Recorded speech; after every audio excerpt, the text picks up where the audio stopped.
Hey everyone, just a heads up before you start the video, I just want to let you know that throughout the video if I sound kind of bad, I apologize for that. I think I got sick when I came home from my trip and I thought it wouldn't sound as bad, but then after I recorded and edited the audio, I realized it does sound kind of bad. I'm sorry about that. I'll make sure to wait until I'm a bit better before I record the next one, but yeah, bear with me, and I hope it doesn't stop you from enjoying the video.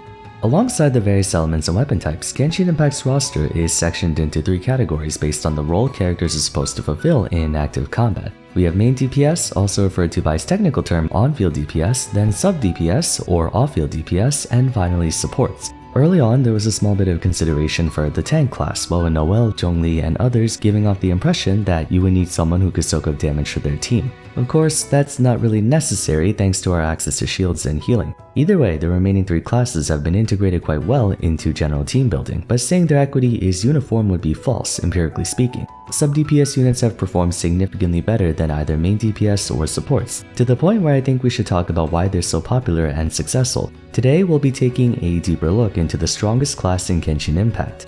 To start, let's distinguish the role of each class, as they do have a tendency to overlap with each other based on your definition. Main DPS, aka on-fielders, as the name suggests, are intended to be your active damage dealer, that is, they're the one who will be taking the most field time during any given rotation. Most of the time, what distinguishes a main DPS from a sub-DPS is whether or not the character has to be on the field to contribute meaningful damage. For example, Hu Tao's Guide to Afterlife provides you with a massive attack buff, and Spirit Soother is a single instance pyro screen nuke that you ideally want to use after Guide to Afterlife. But to take full advantage of the attack buff, Hu Tao needs to remain on field and attack, as it modifies her charge attack animation to be much faster. Furthermore, if she were to switch out, she would lose the attack buff altogether. This makes Hu Tao explicitly a main DPS unit. An example of a sub-DPS character would be Xiangling. Guoba Attack summons her friend Guoba that functions autonomously, while Pyronado instantiates a fiery Beyblade that orbits around you even if Xiangling is not the active character. While she can be used on field, it's not obligatory, thus freeing up the main party slot for someone else, thus making her a sub-DPS. Hence why the more technical term is called Off Field DPS, because she can be used off field.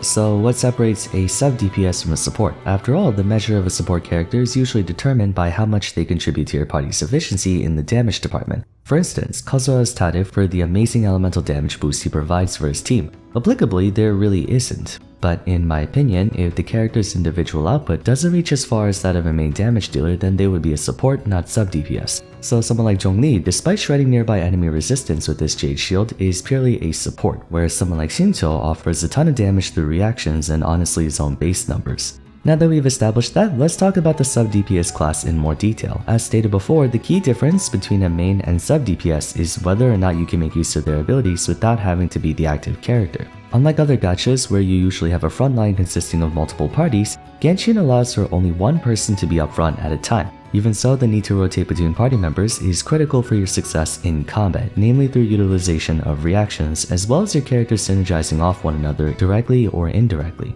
Due to the inability to use all party members at the same time, ideally the less time a unit needs to be on field to do their job, the better. Which is why main DPS units are at a disadvantage since they inherently eat up a lot of field time. The point is for them to compensate by having significantly higher possible damage output than either sub-DPS or supports. But funnily enough, at times it doesn't feel like there is any difference. For the most part, the only thing a sub-DPS misses out on is their auto attacks, which they weren't going to be doing anyway because their scaling is likely configured in some different form. In my recent video on the top 10 strongest characters, you may have noticed that many of them happen to be able to execute their combos off-field or with minimal field time. 4 of the best 4-star characters in the game, Xingqiu, Xiangling, Sucrose, and Fischl, are only so because their skills and burst retain their effects even after they swap out, on top of being very effective considering their rarity. Overall, the less intrusive or disruptive a character is in applying the moveset, the more likely they are to be evaluated higher than those who are. To elaborate, let's take a look at the tier list on Genshin.gg. As a disclaimer, I'm fully aware this tier list is not very factually accurate. I wouldn't call Zhongli a tier 0 unit anymore compared to the days of version 1, and the fact that Sucrose is in the middle is just disrespectful. That being said, we're not really looking at the units up top, we're looking at the ones down low. You'll find there's a pretty big number of main DPS or support units who are in mid or low tier like Razor, Ningguang, Yanfei, Klee, Diluc, Toma, Qiqi, Tongyun, Xinyan, and such. Objectively, they're usable characters. Countless times I bring Diluc into Spiral Abyss because I feel like it, and he accomplishes what's required of him. But the reason they're put so low is because the competition for main DPS and support is way more stringent. there's only one slot they can realistically make use of. Having 2 on-fielders in one party cuts both of their effectiveness in half, such as any time spent using Hu Tao is time wasted on Sino for the sake of argument. Supports are also the same way. Generally, it's not recommended to have more than one since you lose out on too much DPS for it to be worth whatever utility they provide, as all of Genshin's combat consists of hack and slash, attacking everything in sight with virtually no regard for timing or defense. It's been over 2 years, and we still have yet to see a single mission deviating away from that like a test of endurance. Therefore, having, say, TT and Noelle on the same team would be excessive.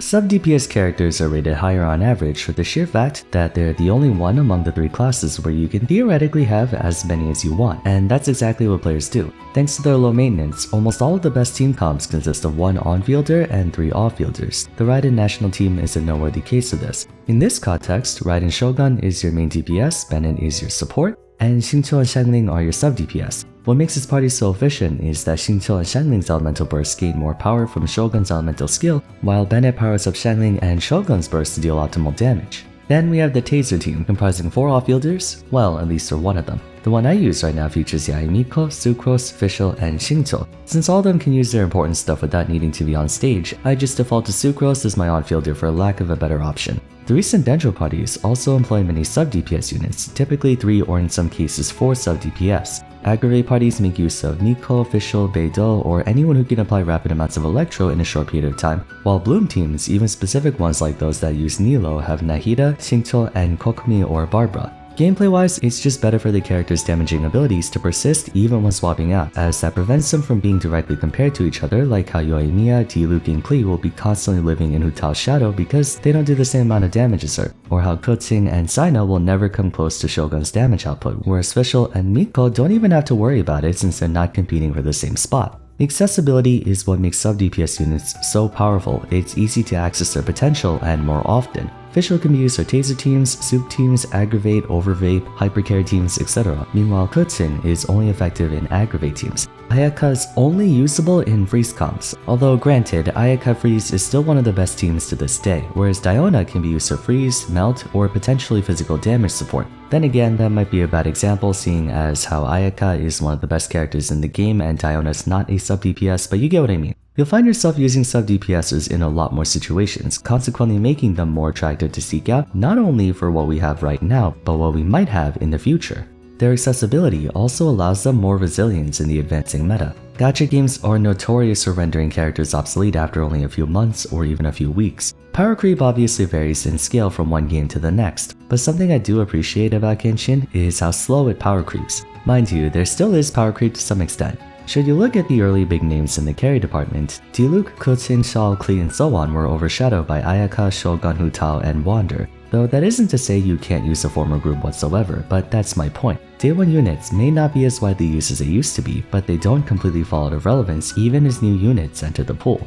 One exception to this is of course sub-DPS. How much of this has to do with the characters themselves being unintentionally overpowered or their off-field presence doesn't really matter. The 4 sub-DPS 4-stars have consistently maintained their position from the start of Genshin to now, and have ironically surpassed version 1 5-stars not just in strength but also value due to their penchant for assimilating whatever is trending at the time. One that I think deserves an in-depth look at this is Sucrose. Sucrose initially began as a rather underwhelming animo character according to public opinion, but that may have been a result of Venti being the first feature 5-star when the game first came out, as well as Jean supposedly carrying a lot more value from her 5-star rating. Furthermore, the usage of transformative reactions like Swirl wasn't commonplace until after substantial buffs to them in version 1.6, to the point where as you get closer to the 700 to 900 mark, the damage boost is double what it used to be. Sucrose's identity is inextricably tied to elemental mastery. Both passive talents increase her and or her team's elemental mastery, but at the time, it wasn't seen as a high value stat like it is today. This was only made worse as Kazuha was brought in, prompting many to draw comparisons between him and Sucrose as further reason to rate her so poorly. Entering version 2, the evolution of team building concepts found that Sucrose was arguably far better than other animo 5-stars besides Kazuha, to the point where I'd go so far as to say she's number 2, even ahead of Venti.